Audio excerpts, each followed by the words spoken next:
Halo guys, kembali lagi bareng gue Diki di kamar tidur. Hari ini gue bakal ngebahas salah satu tokoh paling fenomenal di dunia Tinder cuy.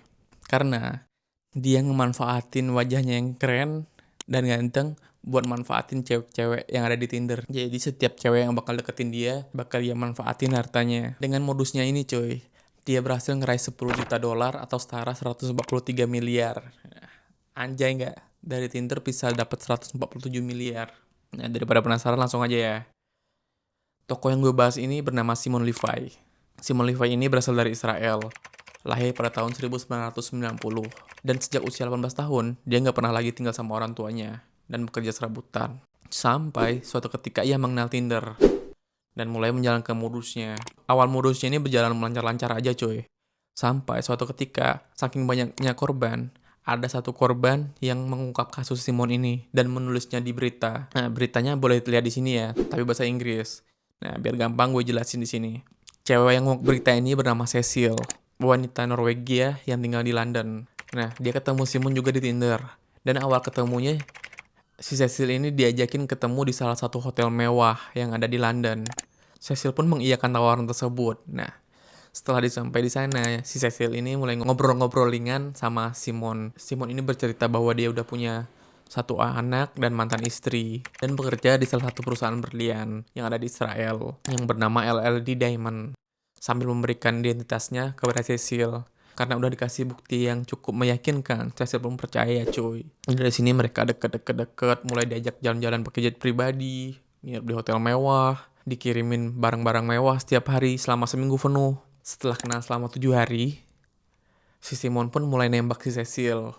Karena Cecil pun udah emang kesemsem sama Bang Simon, ya pun menerima cuy. Nah, masalahnya mulai muncul saat udah pacaran cuy. Simon ini sering ngilang-ngilang dan beralasan dia lagi dicari-cari sama musuhnya yang nggak suka dengan bisnis berliannya. Sampai suatu saat dia ngirimin si Cecil foto dia lagi babak belur sama bodyguard sama temen-temennya di jet pribadinya dan meminta bantuan Cecil untuk meminjamkan kartu kreditnya.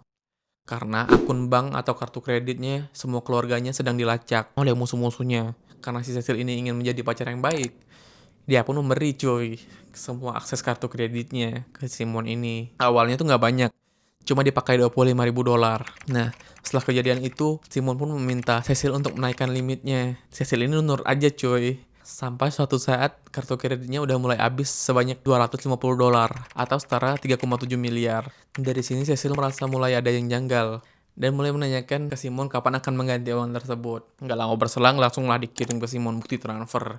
Ditransfer 500 dolar langsung cuy. Dengan hati kegirangan, Cecil pun seneng banget. Setelah nunggu beberapa hari, transfernya belum masuk cuy ternyata. Dia pun berinisiatif buat menanyakan hal tersebut ke bank yang terkait. Setelah datang ke bank, ternyata bukti transfer yang ia berikan, bukti transfer palsu. Dari sana, Cecil pun mulai sadar bahwa ia ditipu. Nah, dan melaporkan kejadian tersebut ke polisi. Namun, setelah melaporkan kejadian tersebut ke polisi, polisi nggak bisa bantu cuy. Karena semua hal yang ia lakukan dalam kondisi sadar, kurang lebih dipelorotin secara sadar cuy. Jadi lu miskin tanpa lu sadari. Dari sana ia diberikan informasi bahwa Simon ini emang udah buronan. Dan nama aslinya dia tuh Simon Hayut. Cecil pun langsung mencari di Google. Setelah mencari di Google, Cecil mendapati fakta bahwa Simon ini pernah dipenjara di Finlandia selama 15 bulan.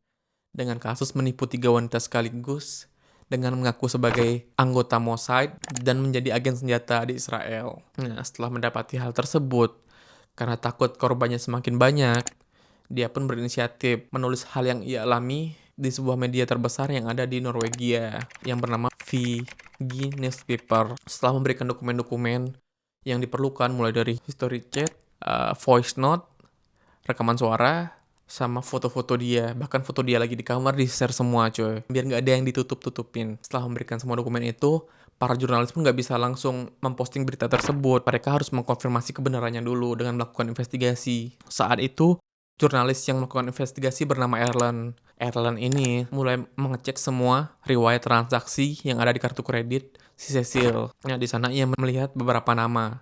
Salah satu nama yang tertera di sana bernama Perlin. Nah, dia pun mulai mencari di Google Perlin. Muncul Instagramnya cuy. Mulai deh dia kontak-kontak via Facebook dan ngajak ketemu. Saat itu pun Ferdinand mengiyakan tawaran tersebut. Setelah bicara panjang lebar, ternyata si Ferdinand ini juga ditipu cuy sebanyak 40.000 dolar. Tapi modusnya beda cuy sama dia nipu Cecil. Saat menipu Perlin, dia mendekatinya sebagai teman dengan cara mengajaknya liburan keliling dunia. Mulai dari ke klub artis yang ada di Eropa. Pokoknya hidup hedon deh diajaknya si Perlin ini.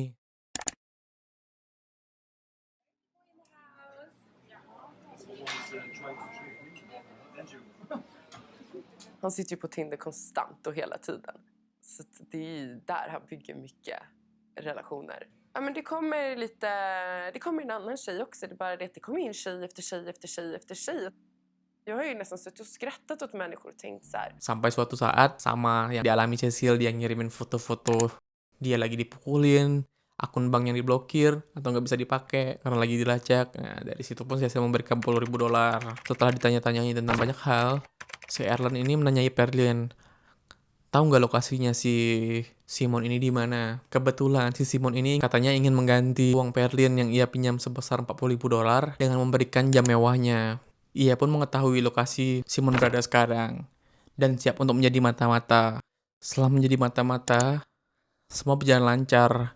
Namun sayang, Perlin dan Aaron tidak bisa mendapatkan bukti apa-apa yang bisa membuat Simon dapat dipenjara. Tapi, setelah kejadian ini, tim jurnalis pun memvalidasi semua data yang diberikan Cecil dan mulai memposting berita tersebut. Setelah berita tersebut diposting, bener aja cuy, langsung viral di semua sudut Norwegia dan banyak netizen yang malah yang mencaci Cecil sebagai wanita matre. Tapi ada juga yang memberikan semangat ke Cecil dan Pernilla. Dari kabar tersebut, banyak korban-korban Simon yang berkomentar di sana, termasuk supirnya yang selama ini menggunakan mobil mewah.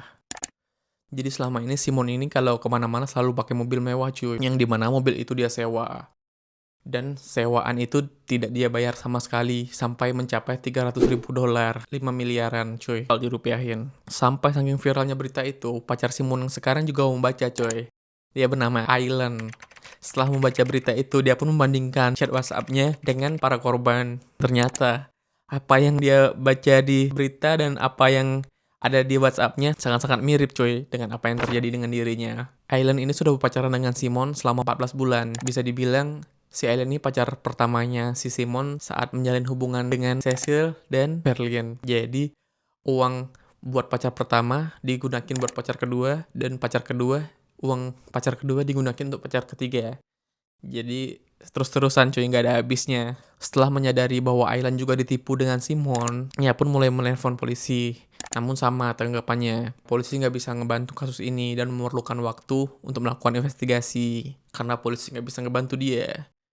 Ia pun mulai menjebak Simon dengan cara pura-pura tidak terjadi apa-apa. Jadi selama pacaran, selang beberapa minggu, si Aileen ini pura-pura nggak tahu apa-apa tentang Simon. Saking viralnya kasus ini, Simon pun nggak mulai munculin wajahnya cuy, dan bersembunyi di kota Praha. Saat bersembunyi di sana, celakanya si Simon ini hanya memiliki Aileen. Dia nggak berani lagi main Tinder karena mukanya udah di mana-mana. Suatu saat, si Simon ini ngajakin Aileen buat pergi ke dokter operasi cuy. Dia meminta ke dokter buat dioperasi rahang, dagu, sama hidungnya. Tapi dokter nolak.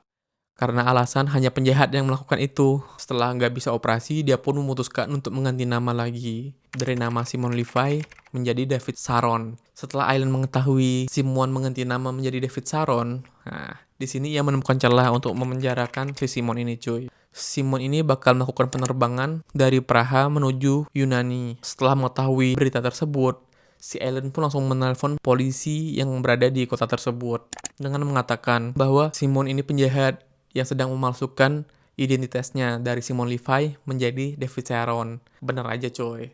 Pas turun dari bandara, si Simon ini langsung WhatsApp ke Aileen bahwa dia tertangkap dan dipenjara selama 15 bulan. Tapi sayangnya, dia hanya dipenjara dengan tuduhan pemalsuan identitas.